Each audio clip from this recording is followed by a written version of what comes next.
Hello guys.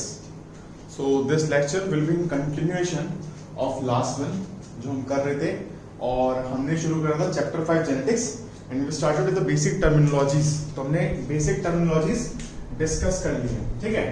तो terminologies discuss करने के बाद हमारा मुद्दा शुरू होता है कि मेंडल है कौन, ठीक है। और मेंडल को हम लोग यहाँ पे फादर ऑफ जेनेटिक्स जो रिगार्ड करते हैं वो किस संदर्भ में करा जाता है, क्यों करा जाता है। तो थोड़ी बहुत कुछ बातें समझने के लिए यहाँ पे मैंने बोर्ड पे कुछ चीजें लिखी हैं और उनको मैं तुम्हें सीक्वेंस में पढ़ाता चल जाऊंगा, ठीक है। तो सबसे पहले बात करते हैं Gregor Yohan Mendel. It is not Johan, it is Yohan, ठीक है। ग्रेगर योहान मेंडल तो बेसिकली ये ऑस्ट्रिया के रहने वाले हैं, ठीक है। और ऑस्ट्रिया तुम सबको मालूम है जर्मनी के पास है, ठीक। And later work at Augustinian monastery, और ये अगस्तीनियन मोनास्ट्री में इन्होंने बाद में काम किया था। ब्रीफ हिस्ट्री दूं तो इनिशियली ये जो थे बहुत ब्राइट स्कॉलर टाइप स्टूडेंट थे और इनका जो मेन सब्जेक्ट था स्टडी का दैट वाज मैथ्स, ठीक है। तो मैथ्स में बहुत ज्यादा रुझान है, ठीक है। अच्छा, बट तुमको मालूम है जो विदेश की हमारे पास जो बेसिकली प्रणाली है, पढ़ने शिक्षा की जो प्रणाली है वो इंडिया की तरह नहीं है, जो कि अब चेंज हुई है। खैर अब हम भी ऐसा कर सकते हैं, बट वहां पे फ्लेक्सिबिलिटी ऑफ सब्जेक्ट है हमारे पास कि सब्जेक्ट चूज करना। मैथ में मैथ नहीं पढ़ सकता, you can study biology as well, ठीक है। तो मैथ प्लस साइंस में इनका कुछ ज्यादा रुझान था और साइंस में स्पेसिफिकली टॉकिंग अबाउट बायोलॉजी, ठीक है। अच्छा, तो ग्रेगर योहान मेंडल 1822 से 1884 तक रहे और ऑस्ट्रिया में इनका जन्म हुआ था। इन्होंने अगस्तीनियन मोनास्ट्री में काम किया था। तो देखो स्कॉलर थे, बता दो तुम लोग को, स्कॉलर थे। उसके बाद इन्होंने ट्राई करा कि टीचर बने, बट वहां के जो लोकल कॉम्पिटिटिव एग्जाम्स होते थे काइंड ऑफ जो टीचर बनने के लिए मैंडेटरी होती थी हमारे पास, वो शायद क्वालिफाई नहीं कर पाया और नहीं बन पाया, ठीक है। इनका जो डेटा जो भी पब्लिश हुआ तुमको याद रखना है, इन 1865 हुआ और data published in the nature for शेंडर वेरिंग। ये आपस इनके वहां पे जर्नल, तुमको मालूम है जर्नल्स के आपस कभी साइंटिफिक जर्नल्स आते हैं, तो साइंटिफिक जर्नल्स में इनका वर्क पब्लिश हुआ था, ठीक है। अब बात करते हैं मेंडलिज्म की कि मेंडलिज्म क्या है। तो मेंडल ने जितने भी एक्सपेरिमेंट परफॉर्म करे उनका जो डेटा रिकॉर्ड करा और वो जो संचार किया उन्होंने, तो दैट इज कॉल्ड मेंडलिज्म, ठीक है। अच्छा, मेंडलिज्म की बात करी जाएगी तो ऐसे और बहुत सारे साइंटिस्ट हैं जिन्होंने अलग अलग तरह के प्रोजेक्ट्स उठाए। जैसे सबसे पहला हमारे पास है का नाम कार्ल कॉरेंस। तो एक्सपर्ट से इनके जो एक्सपेरिमेंट थे वो मेज पर थे। ऐसे ह्यूगो डी व्रीज तुम लोगों को बताया था मैंने, he is the father of mutation, ठीक है। और experiment on evening primrose, basically इनकी थ्योरी भी इसी के आसपास रिवॉल्व करती है कि म्यूटेशन क्या होता है। Then third coming is Erich von Tschermak, और ये उन 3 साइंटिस्ट में से एक हैं, is one of the 3 scientists who rediscovered Mendel work. इन्होंने मेंडल का वर्क रीडिस्कवर किया था एंड लेटर ऑन इन्होंने मेंडल के वर्क को ना लॉस के रूप में हम लोगों को जो है इजी फॉर्म में एक्सप्लेन भी किया था, ठीक है। अब थोड़ी सी बात करते हैं, मेंडल ने जो सिलेक्शन किया था पी प्लांट का किया था। अब पी प्लांट तुम लोग जानते हैं हमारे पास, it comes under the family Fabaceae, ठीक है। फैबेसी फैमिली में आता है और फैबेसी फैमिली के बारे में तुम लोग एक जनरल चीज क्लास 11 से जानते होगे कि उनकी जो एस्टिमेशन होती है उस एस्टिमेशन को क्या बोलते थे हम लोग, वैक्सिलरी एस्टिमेशन, वैक्सिलरी एस्टिमेशन। तो वैक्सिलरी एस्टिमेशन की एक खास बात यहां लिख देता हूं मैं, उनको साफ करके। तो vexillary estimation is comprised of 3 petals, मतलब 3 पेटल्स। तो देखो सबसे पहला आपका जो बोलते हैं स्टैंडर्ड बोलते हैं, फिर अंदर की तरफ विंग होती है और सबसे लास्ट में फ्यूज होते हैं, उसे बोलते हैं कील। तो it looks like 1 + 2 + 2 and last one is in bracket, that means it is in fused condition, ठीक है। तो तुम देख रहे होगे कि पी प्लांट में बाहर से कहीं पॉलन आने का चांस नहीं है, ठीक है। और जब बाहर से पॉलन आने का चांस नहीं, तो this is a kind of flower which you must be knowing and getting की क्लिस्टोगैमी शो करता है। क्लिस्टोगैमी वो क्या होते हैं, ऐसे फ्लावर्स जिनमें किसी भी तरह से तुम जो है क्रॉस पॉलिनेशन को नेचुरल वे से इंड्यूस नहीं कर सकते। तो मेंडल क्या करता था, मेंडल बेसिकली इन पेटल्स को रिमूव करता था, ठीक है। और इन पेटल्स को हटाने के बाद आर्टिफिशियल हाइब्रिडाइजेशन प्रोसेस करता था, जिसमें हम लोगों ने पढ़ा ना, हम लोग क्या करते हैं, बैगिंग करते हैं, देन हम लोग क्या करते हैं, पॉलेंस का डस्टिंग करते हैं, देन टैगिंग करते हैं, देन रीबैगिंग करते हैं। इस तरह के जो प्रोसेसेस थे वो मेंडल फॉलो किया करते थे, ठीक है। तो Mendel chose P plant for his genetics experiment. अब क्यों करा पी प्लांट, सबसे पहली चीज देखो, जेनेटिक एक्सपेरिमेंट में तुमको याद रखना है सबसे पहला सबसे important point that organism should be having short life span, उसका शॉर्ट लाइफ स्पैन होना चाहिए और लार्ज नंबर प्रोजेनी डेवलप कर दे तो अच्छी बात, करना जरूरी नहीं है बट कर दे तो अच्छी बात, सो दैट तुम्हारा डेटा जो है ना क्रेडिबल हो जाए। तुम जानते हो साइंस में हम लोग क्या करते हैं, हम लोग रीडिंग्स लेते हैं तो हम लोग रीडिंग एक बार लेके रफा दफा नहीं करते, इंस्टेड हम लोग रीडिंग को 4 बार बाद हम लोग लेते हैं under different condition, so that we can know कि हमारा जो रीडिंग है और जो हमारा जो स्टैटिस्टिक्स जो हम लोग क्रिएट कर रहे हैं इससे वो एकदम एक्यूरेट होगा।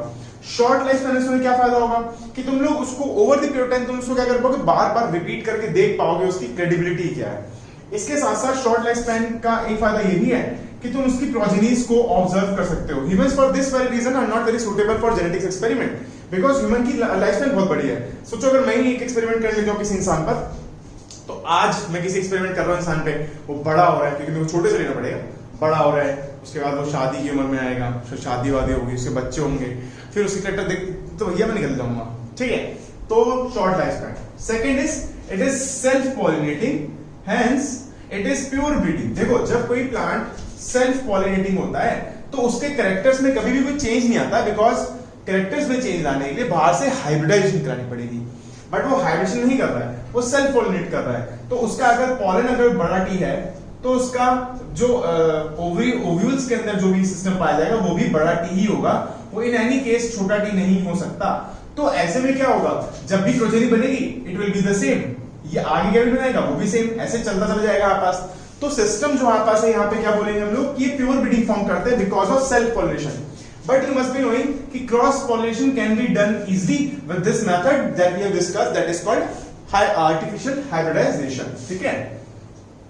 अच्छा अब नेक्स्ट पे आते हैं, अगला पॉइंट सबसे इंपॉर्टेंट, तुम तो जानते हो 7 कॉन्ट्रास्टिंग फीचर्स। तो देखो 7 कॉन्ट्रास्टिंग फीचर्स मेरे पास बोर्ड पे लिखने की जगह नहीं है, तो तुम सबको वैसे वर्बली मालूम होने चाहिए कि क्या क्या होते हैं। कि सबसे पहला हमारे पास था, अगर तुम लोग सीड की बात करोगे तो सीड में क्या था, कलर एंड शेप। ऐसे हमारे पास क्या था, पॉड आता है, पॉड मतलब होता है फल जिसके अंदर सीड पाया जाता है, तो उसके पास भी कलर एंड शेप, ठीक है। ऐसे हमारे पास फ्लावर आता है, तो फ्लावर का पोजीशन एंड कलर होता है, and then last we have stem height, ठीक। इसमें हमारे पास क्या होती है, इसमें हमारे पास फीचर्स नहीं होते हैं। तो 1 2 3 4 5 6 और 7, तो 7 कैरेक्टर्स हो गए, इनके अपने कंट्रास्टिंग ट्रेट्स हैं। जैसे सीड कलर की अगर बात करूंगा तो येलो ग्रीन, ठीक है। सीड की शेप क्या करूंगा तो राउंड रिंकल, तो ऐसे तुम लोग जानते हो आप पास ये इस तरह का आप पास कंट्रास्टिंग कैरेक्टर्स मिल जाते हैं।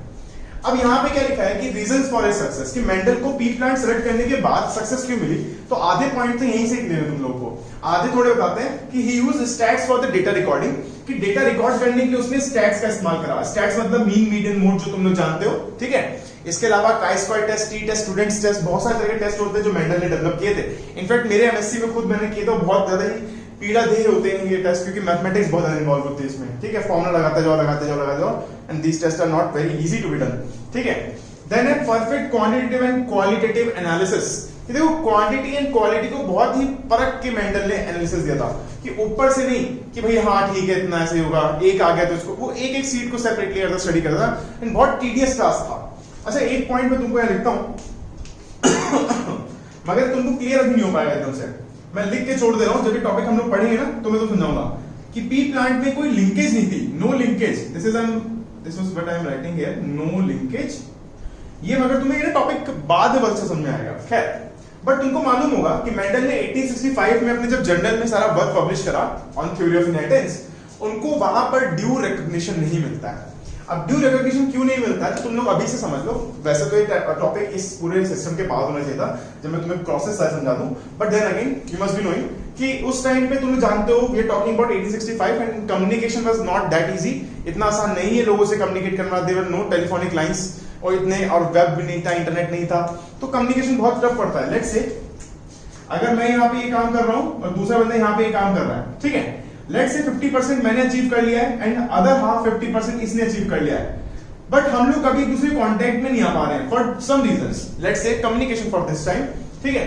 तो मेरा मैं अपने साथ लेके मर जाऊंगा विद्या, ये अपनी विद्या अपने साथ लेके मर जाएगा, एंड बाय दिस क्या होगा, लोगों को पता ही नहीं लगेगा कि हुआ क्या। बट सोचो अगर कम्युनिकेशन होता, मैंने वेब पे वर्क पोस्ट करा कि भाई मैंने ये एक्सपेरिमेंट शुरू करा है और मैं इस कंक्लूजन तक आ चुका हूं, क्या कोई और भी बंदा इस तरह काम कर रहा है, तो श्योरली हम शायद कभी मिल पाते और ये काम को आगे सही अंजाम तक पहुंचा पाते। नेक्स्ट है हमारे पास फैक्टर्स इन वेरिएशन।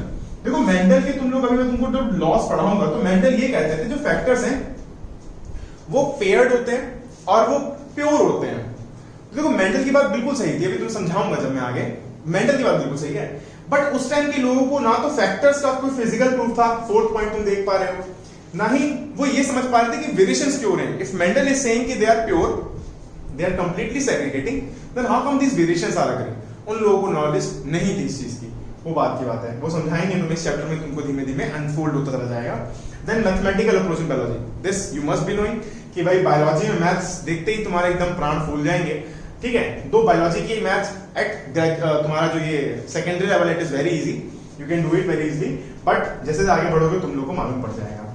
तो ये तो हो गया हमारे पास तीन चीजें, तुम लोग को प्लीज इसके बारे में मालूम होना चाहिए, मेंडल की थोड़ी बहुत हिस्ट्री, उनके reason for success and experiment को उस टाइम पे, अर्ली टाइम पे क्यों उनको रिकॉग्निशन नहीं मिलता है। Now coming to the topic, inheritance of one gene, that is monohybrid experiments we are talking about.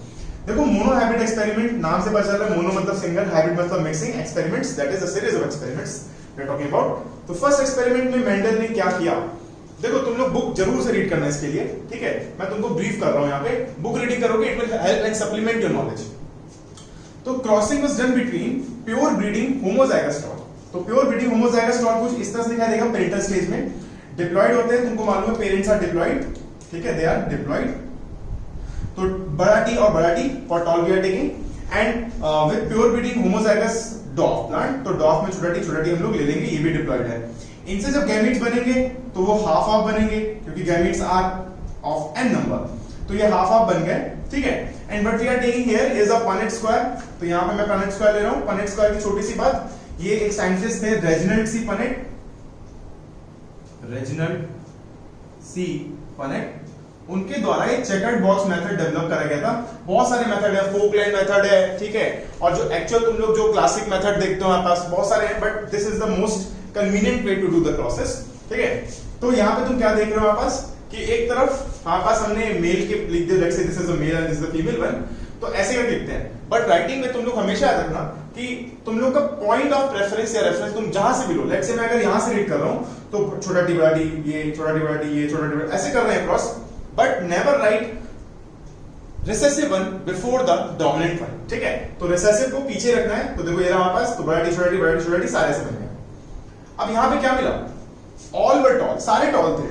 सारे टॉल होने की वजह से मेंडल ने बहुत दुख हुआ, मेंडल को, मेंडल लगा कि यार एक प्लांट के टोटल कैरेक्टर लॉस हो गए। चलो कोई बात नहीं, फिर क्या होता है, phenotypically they are all tall and genotypically तुम देख रहे हो सारे के सारे हेटेरोजाइगस डोमिनेंट है। This is a term that we discussed earlier, हमने पहले ही पढ़ा है कि हेटेरोजाइगस डोमिनेंट क्या होता है, ठीक है। तो हेटेरोजाइगस डोमिनेंट सारे दिख रहे हैं और इस तरह से हमने पता कर लिया। चलो कोई बात नहीं, लॉ ऑफ डोमिनेंस ये डू है, यहां पे मैं तुमको बिल्कुल एंड में समझा दूंगा, ठीक है। देन सेकंड क्रॉस इन्होंने क्या करा, इन्होंने यहां पर अब F1 के जो हमारे पास प्रोजेनी थी उसको एज अ पेरेंट ट्रीट करा। तो क्या हुआ, crossing done between members of F1 generation, कि F1 generation will now be taken into consideration as parents, उनको पेरेंट्स की तरह इस्तेमाल किया जाएगा। तो ये पेरेंट्स आ गए, तो तुम्हें दिख रहा है ये हेटेरोजाइगस डोमिनेंट पेरेंट्स हैं। इनसे अगर गैमीट बनेंगे तो obviously will be finding this kind कि बड़ा टी छोटा टी बड़ा टी छोटा टी बड़ा टी छोटा टी, ठीक है। इनको अगेन हम पनेट्स में हम लोग क्या करते हैं, सेटल करते हैं, तो F2 जनरेशन बन के आती है, जिसमें क्या तुमको दिख रहा है कि we have one homozygous dominant tall, ठीक है, we have two heterozygous dominant tall and we have one homozygous recessive dwarf. तो तुमको जो जीनोटाइप मिल रहा है वो यहां से मिल गया, ठीक है। तो जीनोटाइप कैलकुलेट करने का मेथड ही यही है कि यू नीड टू नो कि हाउ मेनी, देखो यहां लिखता हूं मैं कि genotype if you need to know, तो तुम्हें सिर्फ इतना कैलकुलेट करना है कि तुम्हारे क्रॉस में कितने होमोजाइगस डोमिनेंट हैं, कितने होमोजाइगस रिसेसिव हैं और कितने हेटेरोजाइगस डोमिनेंट हैं, ठीक है। तो वो तुमको यहां से पता चल जाएगा, ठीक। And then phenotypically you have 3:1 because 3 directly tall दिख रहे हैं, phenotypically is all about physical features ना, तो तीन जो मालूम पड़ रहे हैं टॉल है और जो एक हमारे पास डॉफ है, ठीक है। then from here he derived the second law, that is the law of segregation or the law of purity of gametes, ठीक है। now अब तुम्हें समझाता हूं कि लॉज है क्या और इससे बोर्ड क्वेश्चन तुम्हें कैसे दे सकता है। तो देखो लॉ ऑफ डोमिनेंस में मेंडल को अगर कोट करें तो मेंडल ने क्या कहा था, तुम्हारी बुक में क्या दे रखा है कि वो पहले फैक्टर्स के बारे में कुछ बताया हुआ है ना। तो तुम लोग अगर फैक्टर्स के बारे में पढ़ना तो फैक्टर्स क्या हैं, according to Mendel genes were factors. Mendel के टाइम पे मेंडल को ये जीन्स वाला कंसेप्ट नहीं पता था, इनफैक्ट उस टाइम पे क्रोमोसोम्स का भी इतना डेवलपमेंट नहीं था लोगों के दिमाग में। बट नाउ वी नो कि आपके पास जीन्स कहां होते हैं, ये हमने पहले ही लेक्चर में समझ लिया, ठीक है। जीन्स लोकस पे होते हैं and they are on chromosome, ठीक है, they have a specific location, they have specific function. But earlier genes की नॉलेज नहीं थी, तो he used to call them factors and उन्होंने क्या बोला कि यहां पर जो बॉडी में कैरेक्टर्स होते हैं they are controlled by a pair of factors, a pair of factor, ठीक है। A pair of factor is responsible for controlling characters in your body. चलो भाई कोई दिक्कत नहीं। देन यहां पर तुम्हारी बुक में law of dominance is the section which is preceding this one. तो यहां पे क्या है कि लॉ ऑफ डोमिनेंस में ये बोला कि इन अ पेयर ऑफ तुम्हारे पास डिसिमिलर फैक्टर, अगर एक पेयर हमारे पास डिसिमिलर फैक्टर की बात कर रहे हैं, चलो देखो समझो। अच्छा डिसिमिलर फैक्टर मतलब हेटेरोजाइगस कंडीशन, ठीक है, और यही तो हुआ ना, तुम लोग देख रहे हो कि यहाँ पे सारे सारे हेटेरोजाइगस थे, तो ये इसलिए इन्होंने बोला कि ना पेयर ऑफ डिसिमिलर फैक्टर्स, बड़ा टी छोटा T, one is able to express itself, एक अपने आप को एक्सप्रेस कर लेता है और दूसरा इसकी प्रेजेंस में अपने आप को एक्सप्रेस नहीं कर पाता है। तो दिस इज वन फैक्टर, या एलिल तुम लोग बोल सकते हो, जो कि सुपर रूलिंग है, तो इसको तुम लोग डोमिनेंट एलिल बोलते थे ना, ठीक है। और जो ये हो गया तुम्हारे पास ये रिसेसिव हो जाएगा। And this is how law of dominance work, कि डोमिनेशन में हमारे पास एक एलिल जो डोमिनेट होता है वो अगले को क्या करता है, मास्क करता है उसके कैरेक्टर्स को, बट एक चीज है ना, वो विध्वंस नहीं करता है, वो उसे खत्म नहीं करता है, ठीक है। ये उन्होंने सेकंड लॉ में बताया। तो सेकंड लॉ पर आते हैं। देखो सेकंड लॉ में मेंडल ने बोला लॉ ऑफ सेग्रीगेशन या law of purity of gametes. देखो बहुत सिंपल लॉ है, नाम से पता चल रहा है कि गैमेट्स प्योर हैं। यार गैमेट्स प्योर होंगे, देखो gametes are developed by a process known as meiosis. तो मियोसिस के थ्रू गैमेट्स बनते हैं। तो ये मेरे पास अगर पेरेंट है, देखो बिकॉज पेरेंट यही था हमारे पास, F2 जनरेशन का पेरेंट यही था, ठीक है। तो this is F2 generation parent for एस्टा, ठीक है। तो जब इनके गैमेटोजेनेसिस से गैमेट्स बनेंगे तो आधे लोग ये बड़ा टी वाला पाएंगे, 50% population will get this and 50% will get this. Never will be there a chance, कभी भी ऐसा चांस नहीं आएगा जहां पर ये छोटे टी के साथ बड़ा टी की मिक्सिंग हो जाए या बड़े टी के साथ छोटे टी की मिक्सिंग हो जाए। Like partial mixing will never be there, blending will never be observed, blending कभी नहीं होगी, ठीक है। यही मेंडल की बात तो लोग कॉन्ट्राडिक्ट करते थे कि तुम तो बड़ा बोल रहे हो कि फैक्टर्स प्योर हैं, फैक्टर्स ये हैं, वो हैं, सो हैं, then how come variations are there. तो मेंडल वो बात बता नहीं पाए थे, उसकी एक्सप्लेनेशन नहीं थी। बट यहां पर तुम लोग समझ रहे होगे कि सेग्रीगेशन का मतलब क्या था, कि हमारे पास फैक्टर्स प्योर हैं और जब ये हमारे पास सेग्रीगेट करते हैं ड्यूरिंग गैमेटोजेनेसिस वो कंप्लीटली जाते हैं। और इसी के कारण से अगर तुम देखोगे, क्योंकि ये कंप्लीटली सेग्रीगेट कर पा रहे थे, तो कंप्लीटली सेग्रीगेट कर पाने के कारण ही यहां पे तुम लोग को 3:1 का रेशियो प्राप्त होता है, ठीक है। तो ये हमारे पास हो जाता है law of purity of gamete और the law of segregation. Then I have written one more thing, that is the test cross, ठीक है। टेस्ट क्रॉस को तुम बुक में देखोगे, तुम लोग को पर्पल और व्हाइट फ्लावर का एक एग्जांपल करके दिया रहेगा, ठीक है। तो जरा समझ लो क्या है। देखो अब मेरे पास लेट्स से ये टॉल है, ठीक है, ये डॉर्फ है, ये डॉर्फ है। तुमको देख के मालूम पड़ रहा है यार ये डॉर्फ है, भैया इसका तो जेनेटिक कंपोजिशन यही होगा, छोटा टी, वेरी नाइस। बट मैं तुमसे पूछूं कि यार ये टॉल है, इनका बताओ जरा। अभी आए गच्चे, अभी देखो क्या होगा। गच्चा क्यों खाए तुम लोग? बिकॉज टॉल तो हेटेरोजाइगस से भी होता है, टॉल तो होमोजाइगस से भी होता है। Now there is a problem. अब इसे कैसे सॉल्व करेंगे? Very easy. टेस्ट क्रॉस एक मेथड होता है जिससे तुम लोग ये जान सकते हो कि जीनोटिपिकली प्लांट होमोजाइगस है या हेटेरोजाइगस है, ठीक है। तो देखो कैसे करेंगे, बहुत सिंपल है। There you just need to study the ratios, तुम्हें रेशियो की स्टडी करनी होगी।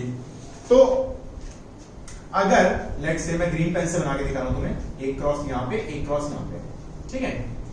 तो टेस्ट क्रॉस का जो हमारे पास मेथड होता है, it is called crossing with double recessive, कि हम इसकी डबल रिसेसिव से क्रॉस कराएंगे और स्टडी करेंगे रेशियो को, रिसेसिव। ओ भाई RECESSIE, ठीक है। लो देखो ये मैं डबल रिसेसिव नहीं लिख देता हूं इजीनेस के लिए। अब देखो यहां पे अगर मैं लिखूं होमोजाइगस डोमिनेंट, यहां पे लिखूं मैं हेटेरोजाइगस डोमिनेंट, तो क्या होगा? देखो यहां पर तो तुम लोग को मालूम है कि सारे के सारे इस तरह से ही आने वाले हैं, तो यहां तो रेशियो आ गया 4:0। बट यहां देखो ये और ये तो ऐसे बन गए, ये तो बन गया हेटेरोजाइगस डोमिनेंट, बट नीचे देखो ये बन के होमोजाइगस रिसेसिव। तो दो इस तरह के सिंप्लीफाई कर दो, 1:1 का रेशियो आया। तो 1:1 का रेशियो आते तुमको क्या पता चला? तुमको पता चला कि दिस इज अ क्रॉस जिसमें हमारे पास क्या है, हेटेरोजाइगस पेरेंट है। एंड तुमने कैसे पता लगाया? Bye crossing it with a double recessive parent. ठीक है, तो ये था आज का लेक्चर। इससे ज्यादा मैंने कल पढ़ाया नहीं था, इनफैक्ट मैंने तुमको कल भी थोड़ा सा कम बताया था, ये वाले पॉइंट मैंने नहीं समझाए थे। तो it is mandatory for you all to study this, इतना पढ़ लो और डाउट आए तो मुझे ग्रुप में बता देना। ओके, चलो।